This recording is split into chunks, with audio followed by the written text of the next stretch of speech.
All right, welcome, friends. Stephen Michael Miller here. It is Tuesday, November 26th, and it's time for some morning momentum. So glad to have you here on this live stream. And if you're watching this later, glad to have you here as well. Today's topic is on persistence, and this is a topic I really love. All achievement requires real persistence, and really all that persistence is. We've heard a lot of things throughout the years. A lot of old sayings, but really what persistence is getting up one more time, just getting up one more time, then you fall, right? If you fall down, you get up. If you fall down, you get up. And persistence is about not allowing that falling down to overcome you and to push you towards failure. Failure is one of those interesting words. Failure to me is kind of a word that we use way too often, and we have so much negative connotation around this word failure. But really, all failure is agreeing with the circumstance where you haven't yet achieved your goal. That's all failure is, right? Persistence is blowing past that circumstance where you haven't achieved your goal yet and continuing forward towards your goal. That's all that persistence really is. And it all it takes again is getting up one more time, then you fall, right? Allowing yourself, if you fall, to get up one more time. If you fall again, you just get up one more time, and you just keep on getting up one more time. So persistence keeps you ahead of permanent failure, because I believe actually that failure is just something that's very temporary. Failure is a necessary step in the process. Failure is what's actually going to happen in order for you to grow. So failure isn't bad at all per se. Failure is actually a step in the growth process, and it takes persistence to get there. I want to tell you just a really quick story from my life. And this is maybe a story that some of you can relate to. Maybe you won't be able to relate to it yet, but if not yet, at some point you probably will. But when I first met my wife, when I very first met her, I had just gotten out of a relationship, and I wasn't really looking for a relationship at the time. And I met her through her brother, actually, who I met out in Germany, and he introduced us together. And right off the bat, I was just me. And when you get to know me, you get to know all of my quirks pretty quick. I'm pretty much an open book. I wear my emotions and everything else on my sleeve, and that's just kind of who I am. I tell people all about me because I love to share. That's kind of part of my personality. And when I first met her, of course, I think she thought I was a little weird. Nice guy, maybe. I'll have her do her review later, maybe. But anyway, but a little bit weird, and in that I was super open and just shared everything. And most people, I understand, aren't necessarily like that. Um, I remember in the very first few days, in few weeks that I met her, I would show up at her apartment door, and I would just come and be friends. And I hope I'm not putting out the wrong message. I wasn't being creepy, I don't think. I hope I wasn't being creepy. But I would show up at her door. I would knock on her door, and we would hang out. We would go do fun things together. We would. I bring over different things and crafts and activities or whatever, and we'd have fun together. We would talk a lot and get to know each other. And I remember one day we had gotten to this point where I believed that she really was starting to like me. I was absolutely starting to like her. I believe that she was starting to like her, and I wanted to pursue this relationship. And her brother came up to me one time, and he said, "Stephen, uh, she doesn't like you."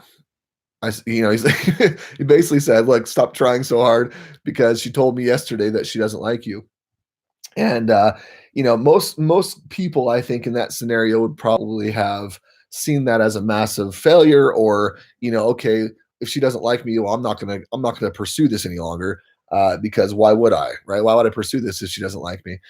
And maybe I was missing a little bit of a chip, I don't know, but I really liked her, and the signals that I felt like she was giving me in our conversations, everything was pointing to my understanding or my belief that she did like me. And I was getting to a point where I was really starting to like her a lot, and I really wanted to pursue this and maybe take this relationship to the next level. So I he told me that, and I didn't believe it, and I thought to myself, you know what? All the evidences that I have are showing otherwise. But here's this massive roadblock. What do I do? And I could have made a couple choices. I mean, obviously, the first choice I could have made was, okay, stop pursuing her and go find somebody else, or go look elsewhere for a relationship. Or the second opportunity, which is the one I took, is I'm gonna continue down this road. I'm gonna continue and persist in what I believe to be true based on all of the evidences that I've been gathering, or at least the evidences of what I really truly desire, which was to continue that relationship with her. So uh, I decided to test the waters a little bit, and continue to persist. And we continued to have conversations, and she didn't say anything about that to me, of course. And so we kept having conversations and kept talking with each other. And I remember one day I realized I was like, I need to figure out whether or not what he was saying is true. And so I just kept on kind of going on this relationship. I did a few things, and well, I'll tell you the whole story real quick, and I'll make it brief as I can. Um, but I decided that if she didn't like me, I wanted to prove that and make sure. And the whole time, of course, I'm persisting in my thought and persisting in my belief. I'm moving forward. I truly did believe that she liked me.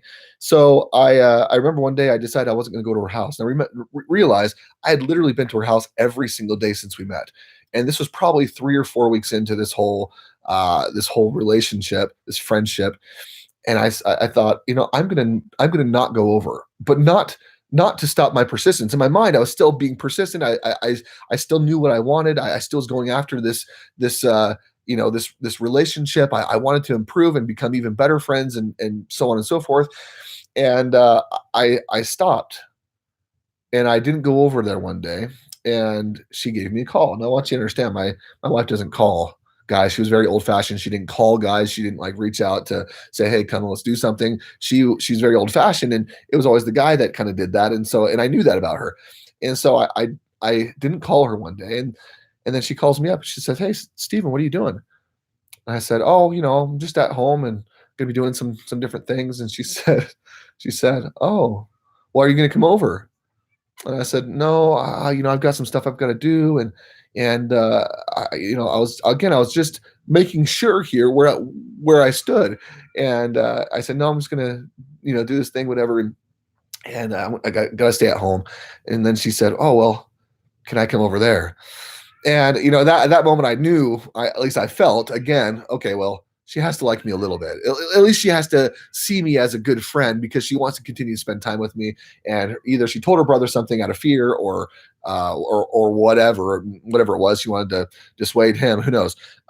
but but uh, but she came over, and we had an amazing day together, and it was great. And we hung out and watched a movie, and talked with my parents a little bit. And it ended up being a really great day. As a matter of fact, that ended up being the first day that I kissed her.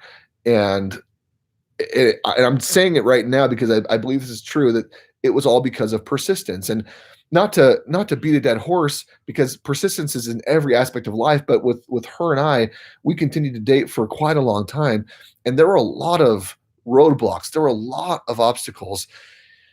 There were a lot of things that could have broken up that relationship or caused it to fail. But we persisted. I continued to persist, and so did she. And because of that, now here we are. We're not only married, but we've been married for 17 years plus, uh, and or almost 17 years, I should say. Yeah, almost 17 years. And we've got 7 kids, and all of this, because all this different achievement, which that's a huge achievement. All this achievement because we persisted. So I want you to think about a moment, for a moment. I want you to think about your dreams. Think about the things that you want to accomplish.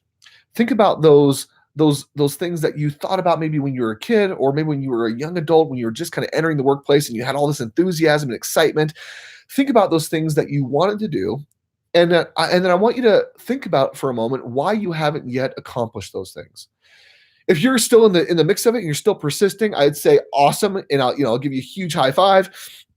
And that's amazing. Continue forward. But if you have quit, if you have stopped moving towards what it is that you really want to accomplish,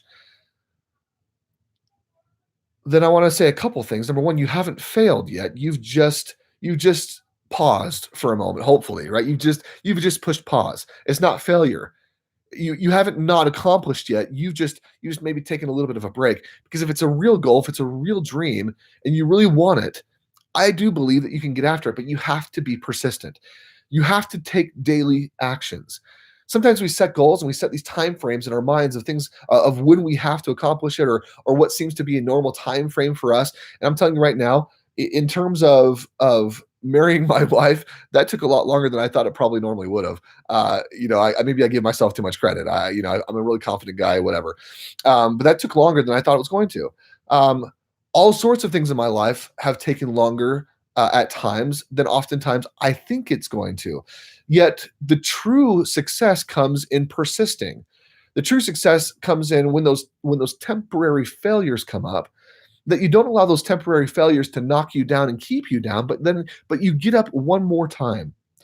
Again, if you fall, you just get up one more time than how many times you fall, right? That's it. And that's what success comes from, is in that persistent action, that no matter what knocks you down, no matter what causes you to sidestep or to take a detour or to get off track for a moment, that you get back on track and you persist in those small daily actions that will get you towards your goal, that will help you accomplish and succeed what it is that you set out to do originally. And I think about I think about airlines sometimes, and airlines oftentimes will, not oftentimes, always, they'll set goals, right? They have a goal for a flight to leave at a certain time from a certain place and to arrive at a destination at another time, at another set time.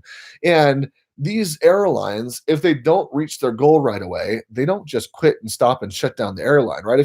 If they had a airline or a flight to go from one coast to the next, maybe they were traveling from San Francisco to Boston. If that flight was supposed to leave at 8 a.m. or 9 a.m.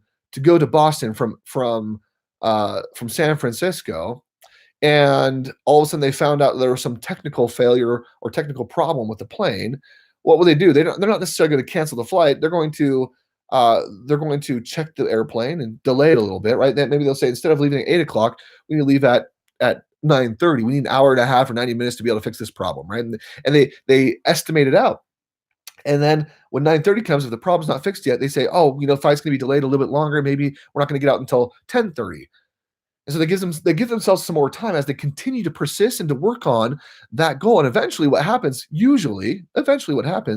is that flight will take off. The people that were delayed, obviously they're a little bit later, but the flight will take off. It will then arrive at its destination, albeit at a later time, but they arrive at their destination. They accomplish and achieve that goal. So just because they hit this challenge, just because this technical difficulty came up, doesn't mean that their goal was all of a sudden just wiped away and they said, "Oh, forget it. We're never going to get off the ground. Flights don't actually work because we couldn't do it in the time that we wanted to." Right? They don't do that.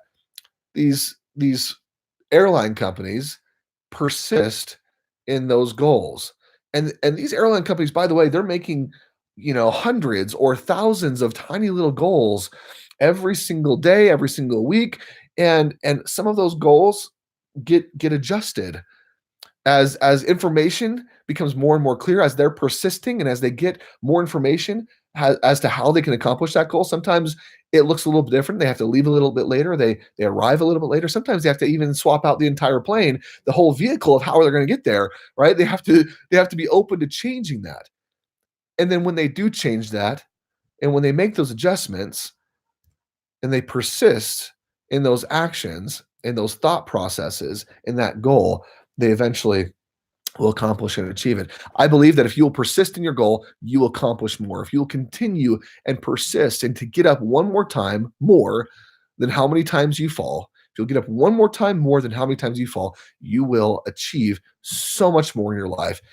Persistence is key to success, and I wish you the best today, tomorrow, and throughout the rest of this week. Thank you so much, and have a wonderful day. Bye bye.